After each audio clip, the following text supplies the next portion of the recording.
Welcome to Ordinary Teachers and Students, where we get to hear teachers and students tell us their extraordinary stories. My hope is that through this podcast, ordinary teachers from around the world can relate to the stories they hear and get some timely suggestions and ideas. My name is Alan Cheng, and I'm a life coach as well as a university lecturer. My vision is to make life coaching a part of every school.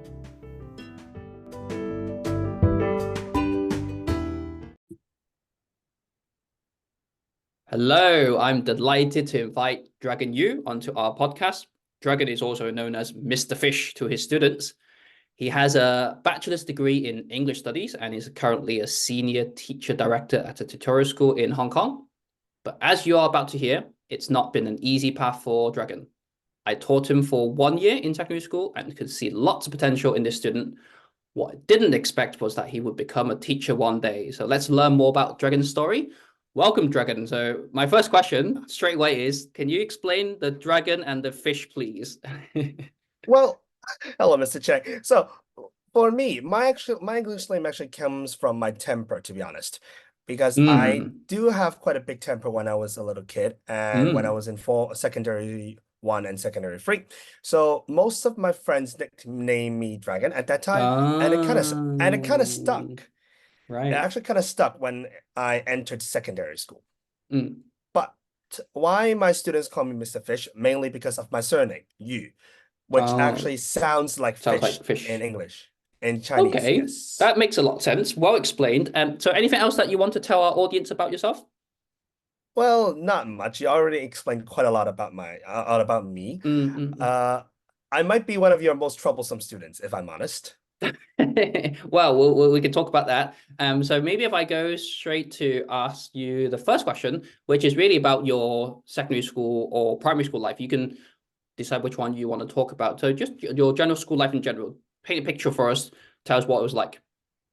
Well, for me, I would say that I have quite a different secondary school life because I go to a DSS school, which is a lot different from traditional schools.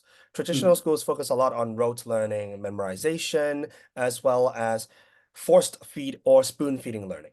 But when I actually studied at my secondary school, the best thing that I actually had was I was able to immerse into different environments. I was able to learn from different experiences, as well as experiments or even different projects, which I find rather interesting as well as enlightening, because I didn't think that I would actually learn from this particular area. When I was in primary school, I actually went to quite a prestigious primary school. I actually went to one of the top schools in my district, which was actually quite stressful. But when I went to my secondary school and was taught by one of my favorite teachers of all time, aka you, I would say Thank you for that. I would say that I actually had a lot different idea of education. Interesting. So it seems like there was quite a contrast between your primary school education and also your secondary one. Like, how did you choose your secondary school then? Was it more of a your choice or was it with your parents? Or yeah, how did you go about that? My parents had nothing to do with what I chose, actually. Oh, okay. I I chose my secondary school based on a few reasons. First of all, would have to be an English environment because I'm a lot more suited in an English environment. My Cantonese is basically garbage in a sense at that time. And since I wanted to be immersed in a more English environment, I can actually speak English more. I can actually converse with people in English rather than Cantonese. That is what I actually want. Not to mention, I want a different environment from my primary school, because after 6 years of studying in such an intensive manner, I would want some relaxing or a little bit different environment for me to learn, which is why I actually chose my secondary school. Yeah, sure. Well, it seems like the way you talked about your secondary school, it seemed to have a big impact on the way you saw education or even see education right now, right? Well, in my sense, in my point of view, I would say because I studied at this particular secondary school, I understood different ways of teaching and even different ways of learning. For example, when I was a kid, I learned that, or actually when I was actually a teacher as well, I understood that most students actually learn tenses or even grammar very rigidly.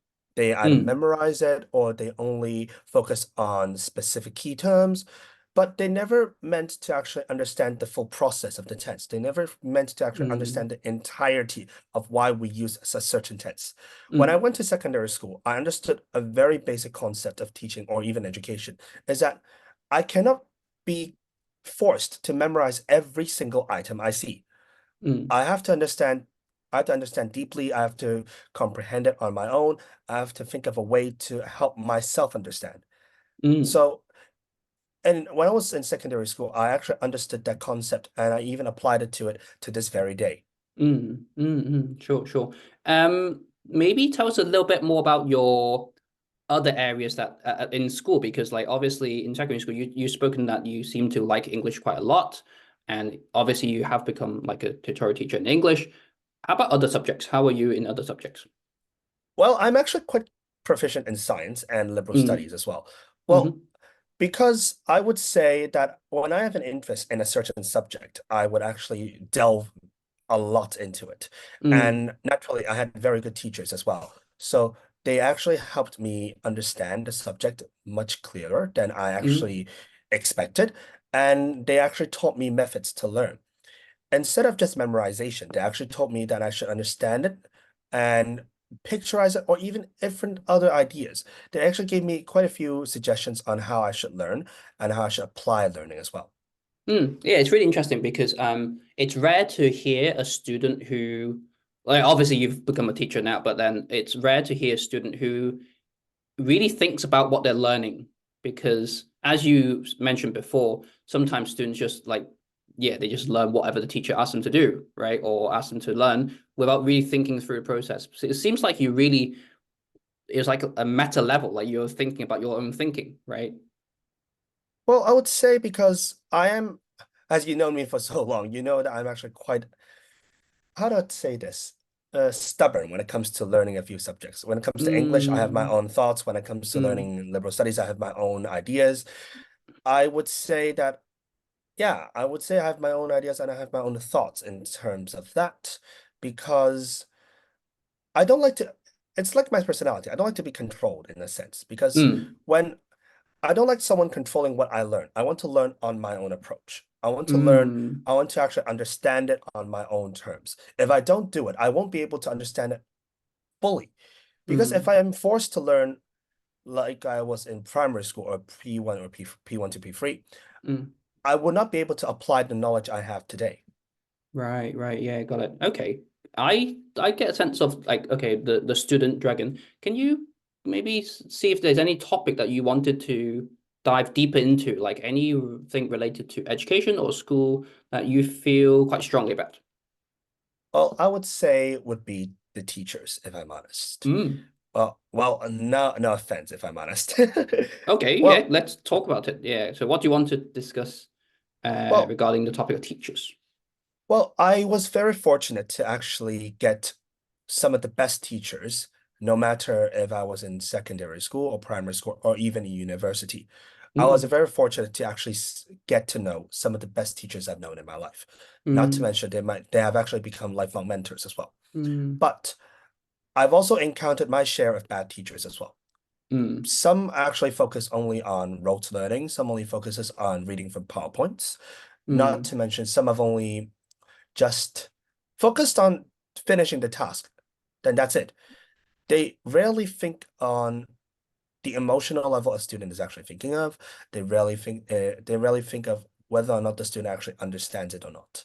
mm, That's a troubling thought I've been having since secondary school mm, because in my opinion, seeing these kinds of teachers teaching like that, it doesn't actually help me learn at all. mm. So I was actually fortunate to actually have most of my teachers to being good teachers, but I did have my share of bad teachers in the past. So Yeah, that's yeah. one thing. That's one point I would like to point out. Yeah, sure. I mean, to you then, like how would you describe a good teacher then compared to like a not so good one? Well, for me, I would say a good teacher actually really thinks from the perspective of a student instead Hmm. of the syllabus itself. because when I was a secondary school student, my English teacher, well, both my English teachers, you and Miss Chan, both actually Hmm. gave me quite a lot of perspective. We'll think of what we actually like. You actually ask us questions on certain topics that we can actually think of, or Mm, we can actually have activities that we actually enjoy in classrooms. mm, mm, mm, That's a lot different from what I expected when I first started my lessons mm, at secondary school. Because in primary school or even in secondary one or two, my share of bad teachers actually showed me that they're only focusing on PowerPoints. They're only focusing on just telling you mm. what is happening. But they never focus on what the student actually wants and how the student can learn. Right, right, right, sure. Apart from teaching, is there like obviously like teaching well is important. Are there other aspects of teaching that you think is really important, like as a teacher? Well, one thing would be emotional process or Mm, emotional help, because as we all know, Hong Kong is actually notorious for rote learning, especially when mm, it comes to the DSEs. And naturally, most students actually face immense pressure. So a good teacher, in my view, would be able to see the signs that a student is actually struggling or a student mm, is actually struggling in terms of emotions, mm, and being able to notice it and being able to comfort him or her at that time, or at least reach out, just at least reach out to see if he or she needs any help. mm, That would mm. be my idea of a good teacher in Yeah, terms of sure, sure, emotional sense. sure. Do you feel that you had that sense of support, emotional support from your own teachers? Yes, definitely. Because in Form 5 and Form 6, I did struggle with pressure a lot. If I'm honest, even though Mm, my grades weren't not that good, I did struggle with emotional stress mm, because mm, I kind of flunked Chinese in Form 5. mm. Do you want to Yeah, say a bit more about that? yeah, very, very ironic. As a Chinese speaker and as a Yeah. Chinese citizen, I actually flunked Chinese. Mm, Because my proficiency in English was actually a lot better, and I actually like English a lot more than Chinese. So I actually put a mm, lot more time in English. So my Chinese was flunking. But mm, I was actually fortunate to have Miss Sham, a very good mm, Chinese teacher. mm, She helped me a lot, and she actually comforted me when I actually did not so good. She gave me mm. advice on what I could do and helped me a lot during my choices in secondary school, especially in Form 6 when I chose my subjects as well. Okay, so if I ask you a bit more about that, because like I see a student who was kind of really struggling with Chinese and like you said, under a great stress as well. How do you feel like as a student? Like what do you think is the best way to help you? Obviously, you've mentioned something that that Chinese Miss Chan did for you, right? Are there any other things that you can think of that would have helped you a lot As a teacher or as a student? as a student? Like just from the student's perspective, what could the teacher have done for you? Or what else could the Well, teachers have done? apart from emotional support, as well as extra tutorials, I would say, wow, that's actually quite a pickle if I'm honest. Mm, Or I if would, I, s- yeah, you first, you first. I would say encouragement, because Mm, apart from emotional support, the emotional support only focuses on consoling or even making you feel less bad. But mm, I would say encouragement actually helps a lot because with like me, my Chinese is that bad. Without the encouragement from a teacher, I won't mm, actually have the confidence to actually try the examinations at all, let alone even finish a piece of homework. So I would sure. say encouragement works a lot, especially when a student is struggling in languages. Encouragement helps quite a bit. As long as the student actually feels, or like me, as long as I feel empowered to continue or Mm, to try more, I would say that actually helps improve that particular subject. yeah, yeah. I was just thinking, like, was there any moment where you thought about giving up on Chinese? Yes, actually. It was back in the first term of Form 5. Mm, I did actually just consider just giving up mm, because uh I did a small test with Miss Sham at that time. Mm, They actually helped me to do a small test on whether or not I was actually a bit dyslexic in this kind of subject, because okay. apparently there's actually subject that dyslexia. This is something I haven't actually Mm, heard of until then. mm, She told me that in terms of Chinese, I wasn't that bad. I just didn't want to use it. mm, Uh, Not to mention, I really did hate Chinese at that time. mm, So I did think of giving up because of the poor grades and because of no matter what I did, I didn't actually get the grades up at all. So that's mm. actually the breaking point for me. Yeah, yeah, I can imagine. So it seems like you kind of tried, right? And even with some encouragement from a teacher, but when you seem to have exhausted all the options in terms of trying, then it can be quite difficult to continue. Like, so did they finally find out that you weren't dyslexic in Chinese then? Oh, they did. It's just my hatred of Chinese actually trumps that. It's actually just because of my hatred of Chinese. Okay, sure, sure. So, uh, how did you? I hope you don't mind me asking. Like, how did you finally perform in the public exam in Chinese? Oh, I actually got a level 2, but Mm, I was actually quite proud of one particular grade, which is my writing. mm, Because mm, without Miss Sham, I wasn't able to get a pass. I wouldn't be able to get a pass in mm, writing mm, because mm, I got a level 3, which is actually quite much higher than most mm, of my teachers predicted, and mm, actually higher than some of my classmates as well. That's So that's I actually yeah.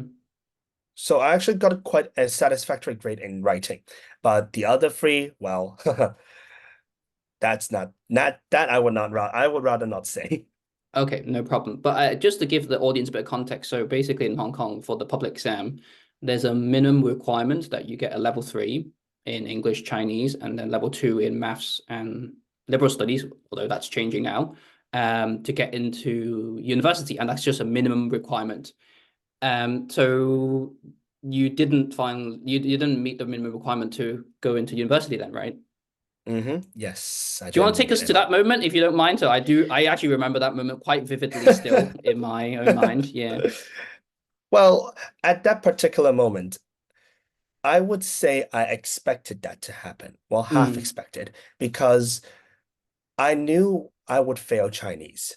I would either fail Chinese or fail mm, maths. I already had that kind of sense. I already had that kind of dread in my head. mm, mm, And when I received my DSE report, my emotions actually went into the overdrive in a sense, mm, because mm, when I looked at my other grades, they all passed, and I some of my favorite subjects, including English, liberal studies, chemistry, they all got good results mm, until I saw the level 2 on my Chinese score, mm, which is kind of depressing mm, and a little bit disappointing as well, because uh, I how I say this?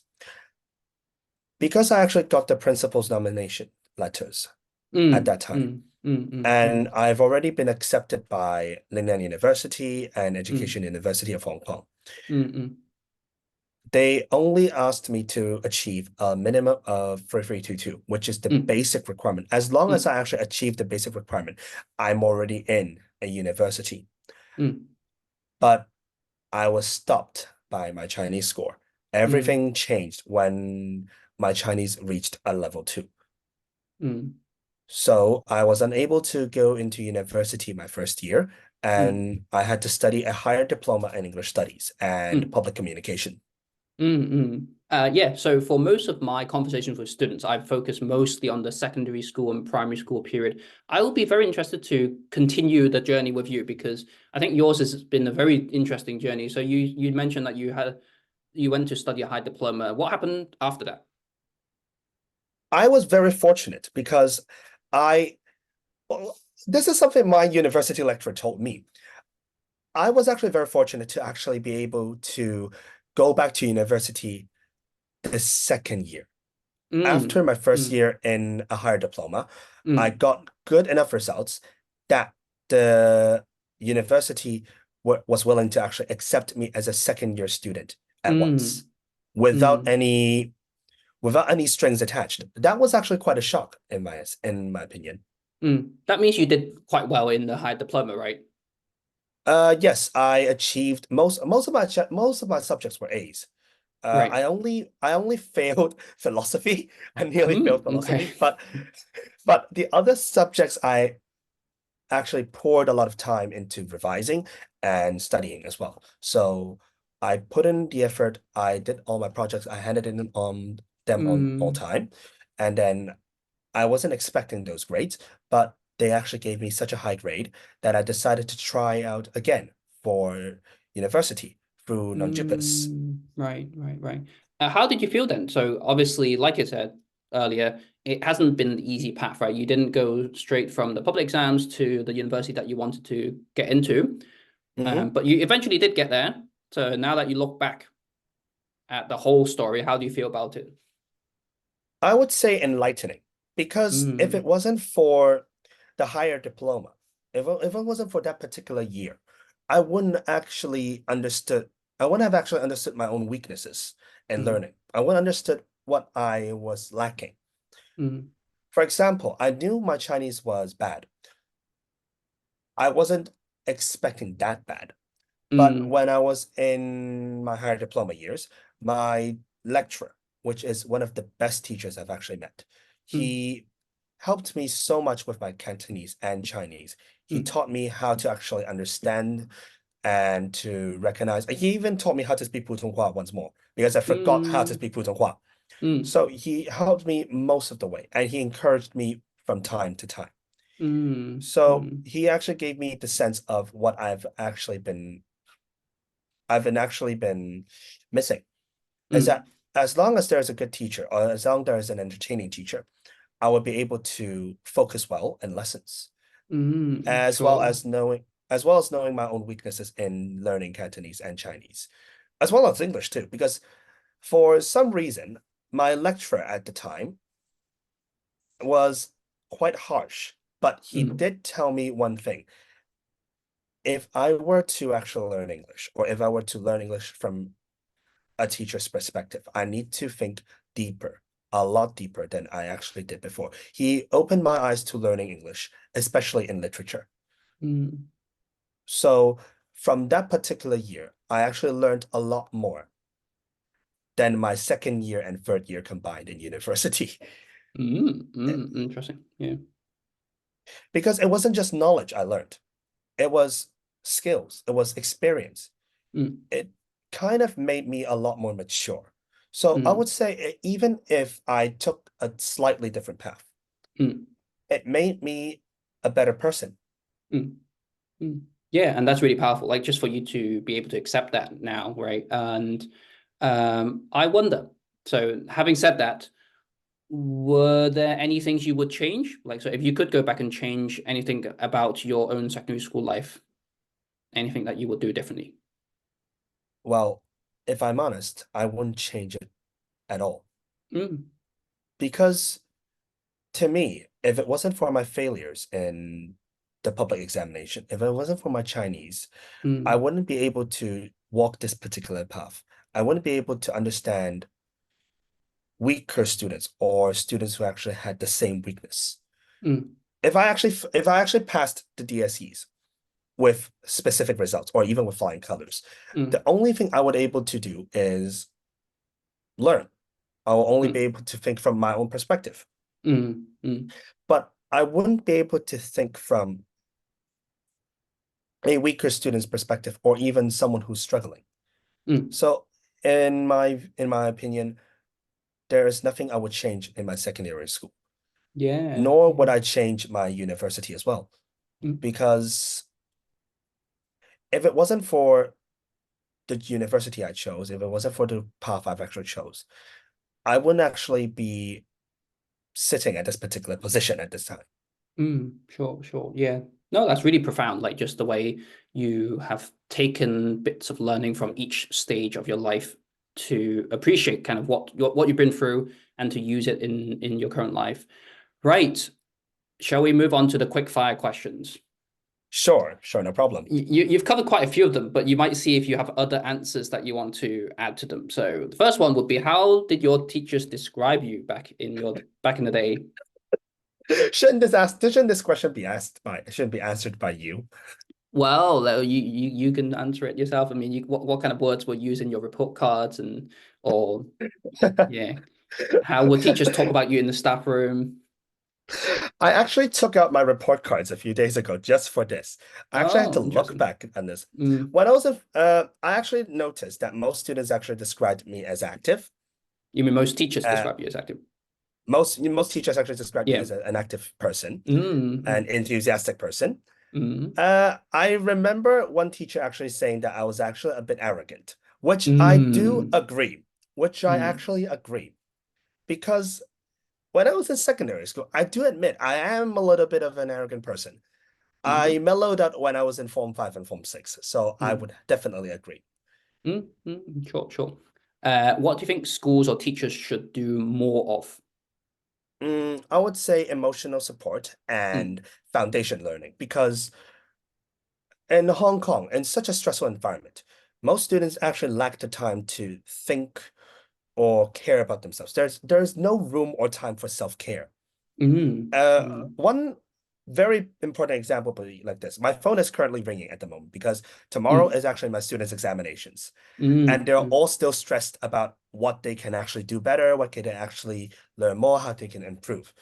So I would mm, say that students, or actually not students, schools and teachers should actually implement a sense of self-care into the students so that they can mm, actually care more about themselves, not about the results. mm, And also foundation learning, because most students actually focus on rote learning that much that when they actually head on to secondary school or even higher forms, they won't be able to apply the information or knowledge they have actually learned in primary school, or they actually have such a weak foundation mm, that they mm, won't be able to apply or even understand what's happening. So my sense would be like this: foundation learning to ensure that a student can actually learn, or every student can actually learn on the same page. mm, Everyone can actually understand it and understand new knowledge better, and self-care. mm. How about less of, like schools and teachers should do less of? My heart is leaning towards homework, actually. Okay, please elaborate. Well, mainly because I come from a DSS school. I I would prefer projects over specific pieces of homework because Mm, if I'm asked to do many essays and I'm asked to do uh pieces of homework that is related to drilling, mm, I'm actually a bit I would find it a bit tedious. mm, mm. Well, very ironic that I actually teach my students similar, but I do understand that in some sense, students should not be doing that much drilling. They should actually be Yeah. learning in different perspectives or even different environments. So sometimes I would say that students or actually schools should have Mm. less homework for students so that they can actually learn outside the classroom. So it's more like projects that have some sort of meaning, right? Hmm. Uh, Because in Hong Kong, rote learning schools or even tutorial schools already have homework. They already have mm, drilling. They're already covering the drilling bit. While schools, in some sense, should be giving them another environment so they can actually learn better or even learn from another perspective. yeah. Well, as a side note, I was interviewing another student quite recently, and he was talking about how he felt quite overwhelmed by homework because he had homework in school, but then tutorial schools after school also gave homework. So it's like kind of never ending pile of homework, unfortunately. Yeah. That's why I was saying like this, because schools, I know that they are obliged to give homework, but in some sense, they can actually tone it down a bit, or in a sense, give longer deadlines. For example, when I actually give my students homework, I sometimes actually ask them one very particular question. Do you have any exams or upcoming homework or upcoming projects that are actually stressing you out? If there Mm, is, I'll actually extend the homework date because sure. I actually had the same problem when I was in secondary school. When due dates are coming up, students or even myself included will become deadline fighters. And that is something I Mm, do not want to see, or even I do not want to actually have. mm, So in a sense, I would actually give them either less homework or I'll extend the deadline just mm. to keep my students' sanity intact in a Okay, sense. fair enough. Okay. Do you think you could share any funny or strange or scary, touching moments that happened in your secondary school life or primary school, if Scare, you have? Mm. scary, scary. Huh. What am I Like thinking of out of my head? like being shouted at Uh, by your class teachers. I wasn't the one being shouted at, if I'm honest. Mm. So you witnessed My people being shouted at, yes, right? Mm. I witnessed my class teacher So how about shouting at anything specific to you? me. Mm. Mm, to me, I would say the most touching moment Mm. would be not actually in secondary school, Mm. but when I was in a higher diploma. Mm. Mm. Well, my Chinese teacher, Mm. Daniel, actually, he was the only one who actually had faith in me to Mm. try out for Nanyang University again because I kept that a secret. I didn't actually tell anyone that I was applying for Nanyang once more. Mm. I remember I actually kept it from you and Miss Chen as well. I didn't Mm. actually tell you or Miss Chen. I Mm. didn't tell anyone, but I only told Daniel. And he actually sat by me and he actually told me why I should do it because I was having second thoughts. Mm. Because at when I was at when I was at my higher diploma, one major flaw that actually occurred or even arose was I lost confidence in myself. In a Mm. sense, I lost a bit of confidence. I wasn't as confident as I was in secondary school. Mm. Daniel actually sat down and talked to me and even guided me on what I could do, what I should do. Mm. And he actually gave me that particular boost of confidence to try out. And to me, I find that the most touching item Mm. Mm. because Sure. Yeah. I wasn't expecting even some, because from stories from secondary school or from other people, I always assumed that higher diplomas or places where people actually get higher diplomas are either people who's actually struggling examinations or people who Mm. are not willing to learn. I wasn't expecting such a good teacher at that Mm. particular area. Mm. Mm. Interesting. Yeah. Uh, Yeah. mm, Well, Yes. yeah. If I just move on to the last question, which is, do you have any questions for me? So obviously, it's a good chance for you to ask me a question too, after being asked so many questions by me. How would you describe me back then? I'm still very curious about this. Oh, have I never told you? And How would I describe you? So I think the first thing that comes to mind is obviously you were very talented in English. So I don't know if I've ever told you, you're the only student that I've taught who has ever got 100% in a test. So it's kind of difficult to get 100% in an English test, but there's always some area of, I mean, I remember it's a listening test, so obviously a bit easier in that sense. But so I was very impressed. I remember I actually knew about you in Form 1 even. And I saw this little kid who was very confident in English, a little bit arrogant, like you said. But yeah, I saw lots of potential in you. So I always thought that you had strengths that people didn't see. I appreciated how much you enjoyed doing your campus media work. So I remember you're heavily involved in like the school campus TV team, and Mhm. I really like students when they have strengths like that, where they can show people that, oh, you've got talents outside of the subjects, like the traditional subjects. And yeah, so I always thought you would do well. I never knew or thought you would become a teacher. So I'm glad you have become a teacher. Um, This is one of the questions that actually bugged me a long time ago. mm, You I actually didn't expect all of the teachers that taught me before mm, from this because when I told anyone or when I told everyone that I wanted to be a teacher, was that mm. actually a shock? Or when I'm actually a Yeah, teacher at the moment? yeah. It still takes. I mean, I wouldn't say it's specific to you. Like it's for me, it's always a shock when my students become teachers. Though many have become teachers. Yeah, I mean, I don't know. Sometimes just within when you're with the student and when they're at that age, it's difficult to predict what they can become. And so it's a good reminder to us teachers also to never try and prejudge students in terms of what they can achieve in the future. Yeah. And so I would like to end the podcast by just asking you a simple question because you are a very special guest for this podcast because you're both a student and a teacher. And we had a bit of a debate beforehand, like whether you should come on as a student or as a teacher. So I would like to give this chance to you to speak as a teacher now. What words of advice would you give to like upcoming like new teachers, training teachers, early career teachers in general? Like what advice would you give them? My advice is not don't just focus on what you want to teach your students. Focus on every student's needs. Focus on what they're actually thinking of.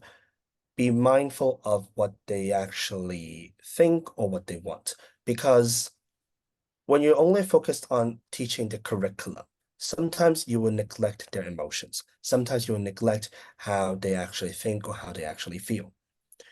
My advice as a teacher for so long is every time you finish a module, every time you finish something, or every time you finish teaching something, ask your students or even talk to your students afterwards. Understand whether or not they understood it or whether or not they were having troubles with it. Just do not set a very specific boundary between you and your students. Because if you want your students to learn, I would say the boundary has to disappear. You have to be close to your students. You have to understand your students so that you can actually succeed in the classroom. Yeah, and that's so powerful. So I will just end by saying I really appreciate the journey that you've been on to get to where you are today. And I feel that your students are very lucky to have you as a teacher, given that you've taken a lot of different bits of each teacher that's come on your path in terms of what they do well and try to incorporate it into your own style. So yeah, so please keep on impacting your students' lives and hope you also inspire your students to become teachers too. Thank you very much for coming on to the podcast. Sure thing, no problem, Mr. Cheng.